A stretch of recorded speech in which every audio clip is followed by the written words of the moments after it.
नमस्कार, गौरीज ब्लॉग नाशिक या माझ्या यूट्यूब चॅनलमध्ये तुमच्या सगळ्यांचं खूप खूप खूप मनापासून स्वागत। चला, सगळ्यांना शुभ संध्याकाळ। आणि अनायसे 4 डिसेंबरला दत्त जयंती आहे आणि दरवर्षी दत्त जयंतीच्या आधी आमच्याकडे गुरुचरित्राचं पारायण असतं। तर म्हटलं आजची रेसिपी काय घ्यावी, तर पेढे बनवूया घरी। खवा मी आणलेला आहे, अगदी सोप्या पद्धतीने खव्याचे पेढे कसे करायचे ते बनवूया आणि मस्त आपण दत्त महाराजांना नैवेद्य दाखवूया। चला, मस्त खव्याचे पेढे बनवूया। आणि त्याच्यासाठी मी खवा आणलेला आहे, हा अर्धा किलो खवा आहे। आता हा आपण मस्तपैकी कढईमध्ये, कढई ठेवली गॅसवर, हा सोडून घेऊया अर्धा किलो खवा।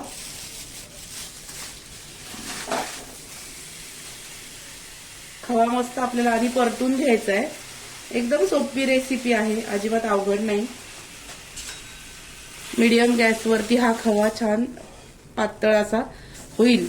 आता मी तो सकाळी आणला होता म्हणून तो फ्रीज मध्ये ठेवला मी, आणि आता तो परतून घेऊया।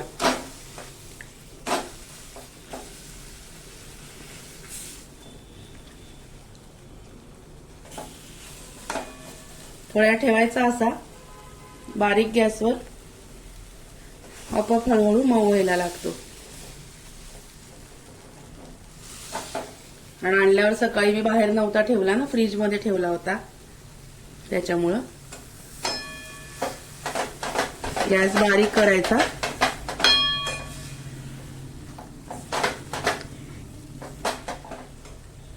हे बघा, खवा असा छान आपण आधी कढईमध्ये टाकला होता आणि आता तो छान असा मेल्ट झालेला आहे। या स्टेजला आल्यानंतर अर्धा किलो जर खवा असेल तर त्याच्या निम्मी साखर घालायची असते। कारण खवा मुळात गोड असतो, त्याच्यामुळे अर्धा किलो जो तुमचा खवा असेल तर त्याच्या निम्मी म्हणजे पाव किलोलाही कमी, जेवढा खवा आहे ना त्याच्यापेक्षा निम्मी म्हणजे निम्म्यालाही कमी एवढी तुम्ही साखर याच्यामध्ये घालायची। आता मी याच्यामध्ये साखर घालते।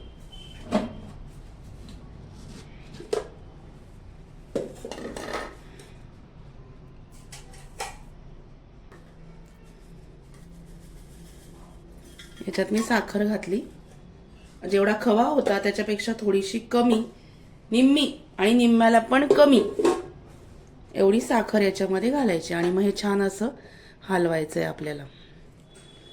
घरी पेढे खूप छान होतात। काय होतं नेमकं, आता दत्त जयंती आहे 4 तारखेला, म्हटलं आज नैवेद्य काय करावा, तर मला खवा आणायचाच होता आणि म्हटलं आता पेढ्याचीच रेसिपी तुमच्याबरोबर शेअर करू, म्हणून पेढ्याची रेसिपी तुमच्याबरोबर आज शेअर करते। एकदम सोपी आहे। असं छान हे हलवायचं, थोडंसं घट्टसर होईपर्यंत बारीक गॅसवर हलवायचं, खूप मोठा गॅस करायचा नाही, कारण जो खवा आहे हा खाली कढईला लागू शकतो, बुडी लागू शकतो, म्हणून आता हे छान हलवून घ्यायचं। असं थोडं थोडं खाली किंचित तर लागतं, पण अगदी खूपही मोठा गॅस केला तर मग खाली लागू शकतो जास्त, म्हणून आपण असं परतायचं हळूहळू।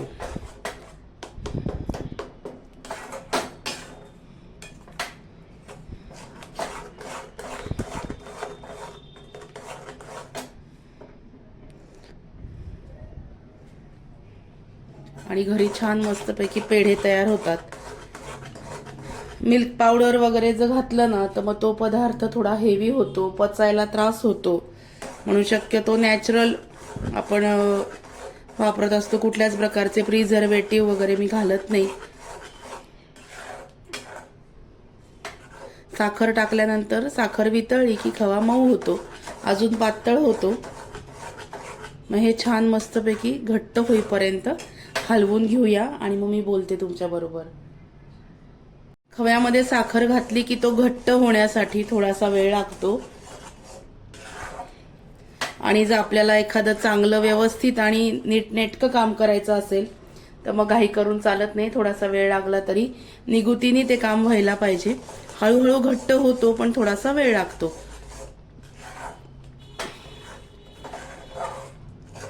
कारण भरभर उरकायचं आणि मग काहीतरी काम करायचं ते नाही। काही रेसिपीला वेळ लागतो, आणि ह्या ज्या रेसिपी यूट्यूबवर आम्ही तुम्हाला ज्या दाखवत असतो ह्या व्हिडिओ पॉज करून रेसिपी दाखवल्या जातात, त्याच्यामुळे बऱ्याच जणांना असं वाटतं अरे बापरे 5 मिनिटात झालं का, एवढी मोठी पेढ्याची रेसिपी तर नाही, हे करायला थोडासा वेळ लागतो कारण एवढा मोठा व्हिडिओ आम्हाला दाखवता येत नाही, त्याच्यामुळे मध्ये मध्ये व्हिडिओ पॉज करून आता हे हलवतानाचा हा 15-20 मिनिटं तुम्हाला मी सतत हलवताना दाखवू शकत नाही, तुम्हाला पण ते बघायला बोर होणार, त्याच्यामुळे हा व्हिडिओ जो आहे रेसिपी काय काय करायला वेळ लागत असतो, काही काही होतात पटकन आणि काही काही रेसिपी करायला वेळ लागतो। हे बघा हळूहळू अशी घट्ट होण्याची प्रोसेस याची चालू झालेली आहे, हळूहळू करायचं आणि ते मेल्ट झाल्यानंतर घट्ट व्हायला थोडासा वेळ लागतो। आता हा सगळा जो खवा आहे हा परतून घेण्यासाठी निदान मला 10 ते 12 मिनिटं लागणार आहेत की त्याचा घट्ट गोळा होईल आणि मग गार झाल्यानंतर आपण पेढे कसे बनवायचे हे सुद्धा तुम्हाला दाखवते। एक टिप लक्षात ठेवा, खवा पातळ केल्यानंतर म्हणजे साखर घातल्यानंतर तो मऊ होतो, पातळ होतो, हे सतत हलवत राहायचं। तुम्ही गॅस चालू ठेवला आणि बाकीचे जर काम करत बसलात तर ते जळून जाणार, तर हे सतत हलवावं लागतं। अगदी म्हणजे हे असं गॅसवर ठेवून सोडून चालत नाही, सतत हलवावं लागतं जोपर्यंत त्याचा घट्टपूर्णासारखा गोळा होत नाही तोपर्यंत। हे बघा या स्टेजला आल्यानंतर आपल्याला गॅस बंद करायचा आहे, ते कढईला काहीच लागत नाहीये, सगळं मोकळं मोकळं झालंय, याचा छान गोळा तयार व्हायला लागलाय। हे बघा मिश्रण घट्ट झालेलं दिसतंय तुम्हाला, हे खाली काहीच लागत नाहीये बघा कढईला। या स्टेजला आल्यानंतर गॅस बंद करायचा आणि हा खवा थंड झाला ना की आपोआप अजून गोळा होतो आणि थंड करायला फॅन समोर हे ठेवून द्यायचं। हे बघा खाली काहीच लागत नाहीये। या स्टेजला आल्यानंतर मी गॅस बंद करते आणि हा जो खवा आहे आता छान आपला असा घट्टसर झालाय, हा 10 ते 15 मिनिटं कोंबट होईपर्यंत फॅन समोर ठेवायचा आणि मग याचे पेढे कसे करायचे हे सुद्धा तुम्हाला दाखवते। होत आलंय, आता आपण याच्यामध्ये वेलची पावडर घालूया। हे बघा ही ऑनलाईन मी वेलची पावडर मागवली होती, खूप छान आहे ओरिकाची। आता याच्यामध्ये वेलची पावडर घालायची आणि हे छान मस्तपैकी हलवून परत एकदा थंड होण्यासाठी ठेवून द्यायचं। आपल्याला पूर्ण गार व्हायला पाहिजे। ही वेलची पावडर घालून हे मी परत मिश्रण हलवून ठेवते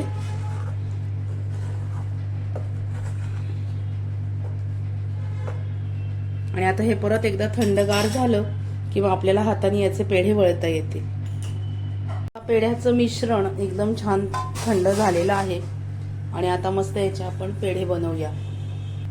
हा एक गोळा मी हातावर घेतला, छान असा हातावर हे करायचा आणि पेढ्यासारखा आकार करून याचे पेढे आपण बनवून घेऊया। हे बघा तुम्हाला असं वाटत असेल हाताला चिटकतंय तर थोडासा तुपाचा हात लावू शकता तुम्ही हाताला आणि मग याचे पेढे बनवू शकता। हे बघा अशा पद्धतीने पेढे लगेच बनवून तयार होतात, अगदी सोपी पद्धत आहे। साईज तुम्ही ठरवायची, कसं घ्यायचं, मोठा घ्यायचा का छोटा पेढा घ्यायचा ते।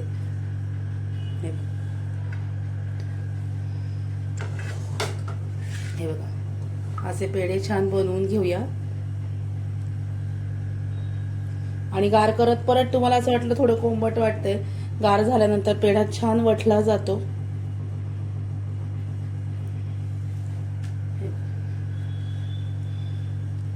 गोळा घ्यायचा हातावर आणि त्याचा छान पेढा वळायचा। हे बघा अशा पद्धतीने आता हे सगळे पेढे मी बनवून घेते आणि मग बोलते तुमच्याशी परत। हे आपले घरगुती छान पेढे बनवून तयार आहेत। पेढ्यावर विशिष्ट प्रकारची डिझाईन असते, मग काय करायचं, आपचा चमचा घ्यायचा आणि याच्या काठानी अशी डिझाईन करायची। हे बघा